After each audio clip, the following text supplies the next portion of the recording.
जय श्रीराम. माझं शहर माझी जबाबदारी या अंतर्गत आपण जनता दरबार घेण्याचं ठरवलं होतं आणि त्याचाच पुढील भाग म्हणून आज जनता दरबार भरला आहे. आनंद या गोष्टीचा आहे की आज आमच्याकडे 83 तक्रारी आल्या.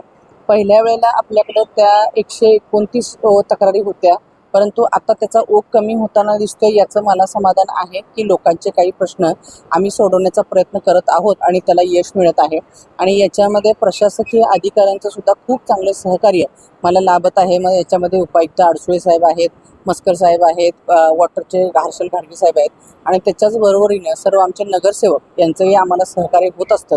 आता तुम्ही बघितलं असेल तर खूप चांगल्या पद्धतीचं सोल्युशन आणि लोकांमधून सुद्धा कौतुकाची थाप या सगळ्या अधिकाऱ्यांना आणि मला सुद्धा होत आहे. याचा मला सार्थ अभिमान आहे आणि अशाच पद्धतीचं पुढं सुद्धा कार्य आम्ही कार्यरत ठेवू अशी मी ग्वाही या ठिकाणी देऊ इच्छिते. त्याच पद्धतीने आपण पाणी एक दिवस आडपट करणार होतो, परंतु आज थोडासा सगळ्या लोकांचा सातत्यानं रेग्युलर पाणी व्हावं हा आग्रह आणि मग नगरसेवक, सर्व आयुक्त साहेब आणि सर्व पदाधिकारी यांच्या सगळ्यांच्या सहमतीने आपण पाणीसुद्धा रेग्युलर जनतेसाठी करत आहोत. तर कुणीही घाबरू नये आणि पाण्याचा अपव्यय करू नये, पाणी वाया घालवू नये. पाणी साठा पुढे जाऊन आपल्याला कमी पडणार आहे, त्यामुळे आत्तापासूनच आपण पाणी सोय केलं पाहिजे.